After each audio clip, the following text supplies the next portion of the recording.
নমস্কার বন্ধুরা, welcome back to my channel. কেমন আছেন সবাই? আশা করি আপনারা সবাই খুব ভালো আছেন। আমিও খুব ভালো আছি। বলুন তো এখন আমি কোথায় চলে এসেছি? একদম ঠিক ধরেছেন, আমি এখন আছি নিউ ইয়র্কে। এবারে একেবারে সামারভিল থেকে নিউ ইয়র্ক পেন স্টেশন অবধি আমি ডিরেক্ট ট্রেন ধরেছি। অ্যাকচুয়ালি ট্রেনগুলো মোটামুটি সকাল 1টা অবধি ডিরেক্ট থাকে। তারপরে থেকেই আমাদেরকে ফার্স্টে নিউ ইয়র্কের ট্রানজিটে আসতে হয়, তারপর ওখান থেকে আবার নিউ ইয়র্কের পেন স্টেশনের জন্য ট্রেন ধরতে হয়। তো আজকে চলে এসেছি আমি নিউ ইয়র্কে। অ্যাকচুয়ালি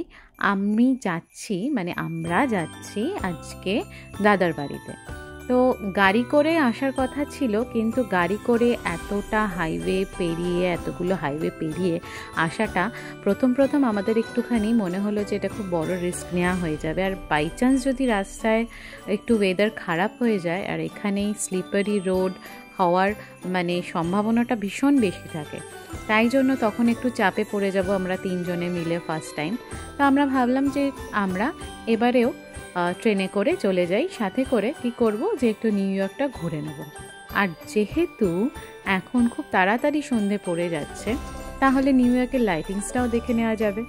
তো এখন এই ধরুন দুপুর 2:30 মতো বাজে, আমরা চলে এসেছি নিউ ইয়র্ক পেন স্টেশনে। এখান থেকে ফার্স্টে আমরা যাব হচ্ছে হাডসন ইয়ার্ড মলে, তারপরে ওখান থেকে আস্তে আস্তে করে গ্র্যান্ড সেন্ট্রাল টার্মিনালের দিকে এগোবো। আর গ্র্যান্ড সেন্ট্রাল টার্মিনালের দিকে এগোতেই রাস্তায় যে কটা স্পট পড়বে, ট্যুরিস্ট স্পট এত সুন্দরভাবে সাজায় ক্রিসমাসে যেখানে সেই জায়গাগুলোতে ঘুরে দেখব।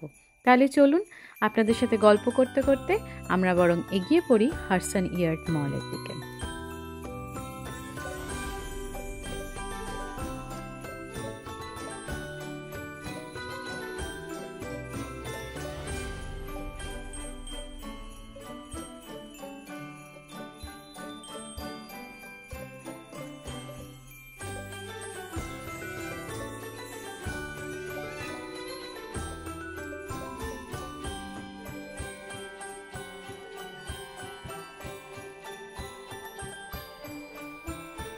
ইনস্টাগ্রামের একটা রিলস দেখে আমাদের এখানে আসা। পেন স্টেশন থেকে খুব একটা দূরে নয়, ওয়াকিং ডিস্টেন্স এই 9 মিনিটস মতো। 33rd স্ট্রিট ধরে 10th অ্যাভিনিউর কাছেই এটি পড়বে। আর ইনস্টাগ্রাম রিলসে দেখিয়েছিলাম যে দারুণ লাগছিল, মলটাকে দারুণভাবে সাজিয়েছে। এসেও দেখলাম সত্যি খুব সুন্দর লাগছে। রিলসে যতটা সুন্দর লাগছিল, সামনাসামনি দেখে আরও বেশি ভালো লাগছিল। আর বাইরে এখন 1 ডিগ্রি মতো টেম্পারেচার। আর আমরা ওই গ্র্যান্ড সেন্ট্রাল টার্মিনালের ওইখানে যেখানে যাব, রকফেলার সেন্টার, সেখানে একটু রাত করে গেলে ভালো লাগে দেখতে। তো বিকেল 5টার মধ্যেই তো সন্ধে নেমে যাবে এখানে। তো আমরা ভাবছি এই 5টা নাগাদই ওইখানটাতে চলে যাব। তাই জন্য আগে একটু মলটায় সময়টা কাটিয়ে নিলাম। আর বাইরে এত টেম্পারেচার, এখানে তো মনেই হচ্ছে না, বেশ সুন্দর একটা গরমই লাগছে। এখন বাইরে 1 ডিগ্রি মতো ঠান্ডা চলছে। ভাবুন কীরকম ঠান্ডা। বরফ পড়াটাই বাকি ছিল, তবে বরফ এবারেও খুব একটা বেশি স্নোফল আমাদের এদিকে নিউ ইয়র্ক নিউ জার্সির এদিকে হচ্ছে না। পুরোটাই হচ্ছে ডেনভার, কলোরাডো ওই দিকটা, মিডল ওয়েস্ট আমেরিকা ওইখানের দিকটা। দেখেছেন এখানে কি সুন্দর সাজিয়েছে। চলুন মলটা বরং একটু ঘুরে দেখা যাক।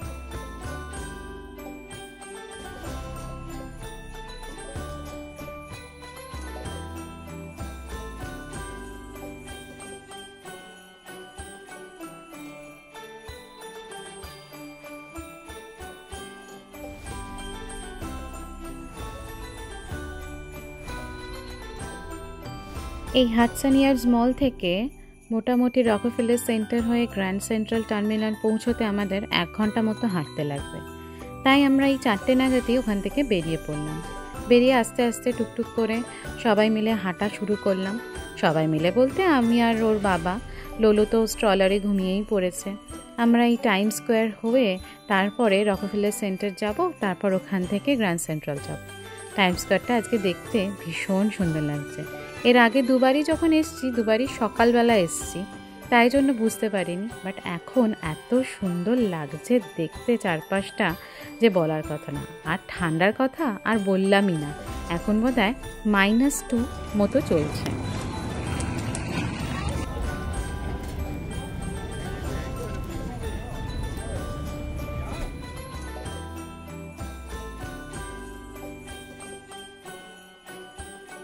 আমার তো এখানে এসে পার্ক স্ট্রিটের কথাই মনে পড়ছে।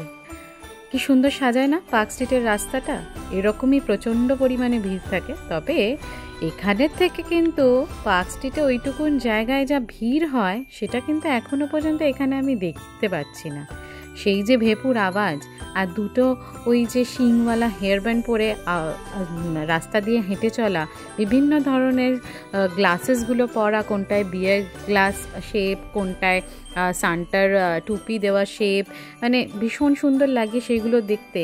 আর আমরা যে অকারণে প্রত্যেকটা বছর কি পার্ক স্ট্রিটের রাস্তায় হাঁটি, সেইটাকে কিন্তু আমি ভীষণ মিস করছিলাম। দারুণ লাগছিল, কিন্তু বারে বারে আমার চোখের সামনে পার্ক স্ট্রিটের রাস্তার কথা মনে পড়ছে। 2015 সালে আমার এই দাদা এসেছিল 31 ডিসেম্বরে। তা আমাদের পার্ক হোটেলে একটা পার্টি থ্রো করেছিল।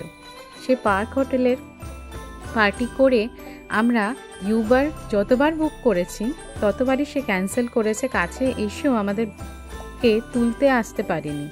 এতটা মারাত্মক পরিমাণে সেদিনকে ভিড় হয়েছিল। কেন ভিড় হয়েছিল, কিসের জন্য ভিড় হয়েছিল আমরা কিন্তু কেউ জানি না।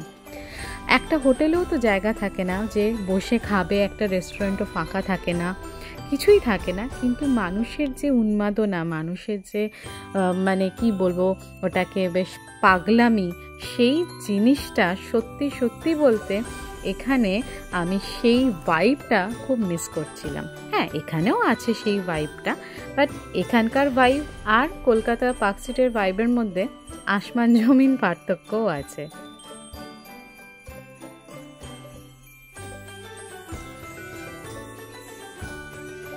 আপনাদের সাথে গল্প করতে করতে রকফেলার সেন্টারে পৌঁছে গেলাম। এইখানে মানে রিয়েল ক্রিসমাস ট্রি এনে খুব সুন্দরভাবে ডেকোরেট করে, মানে এটার জন্যই এই জায়গাটা এতটা বেশি পপুলার। ভীষণ সুন্দর লাগছিল দেখতে দেখতে। আর কি বলবো জানেন, পায়ে কি ব্যথা হয়ে গেছে যে বলার কথা নয়। আমার তো সেই ঘুরে ঘুরে দুর্গাপুজোর প্যান্ডেল দেখার মতো মনে হচ্ছিল। চারিপাশে রাস্তাগুলো এত সুন্দর করে সাজিয়েছে। আমাদের কাছে তো দুর্গাপুজোটাই সবচেয়ে বড় একটা ফেস্টিভ্যাল, আর এদের কাছে ক্রিসমাস। জিনিসগুলো কিন্তু একই ধরনের, খালি পার্থক্য এটাই আমরা ঘাম মুছতে মুছতে দেখি দুর্গাপুজোর প্যান্ডেল, আর এখানে ঠান্ডায় কাঁপতে কাঁপতে আমরা এত সুন্দর ডেকোরেশন দেখছি।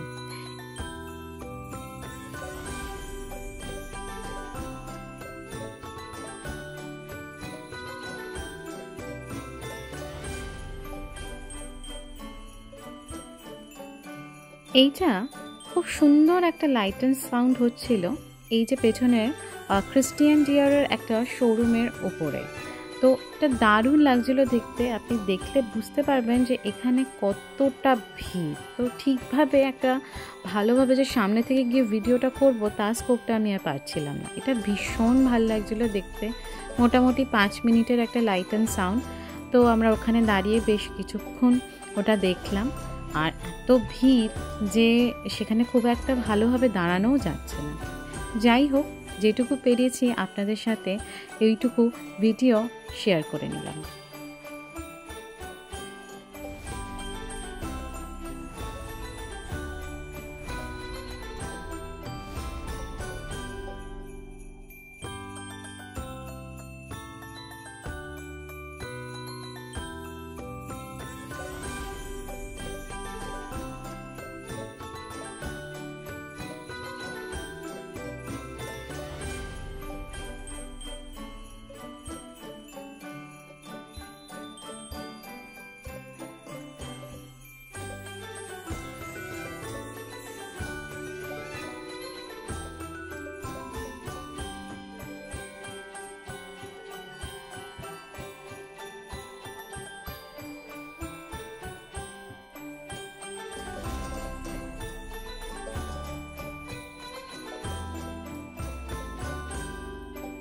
এই নিয়ে 3 বার নিউ ইয়র্কে এলাম।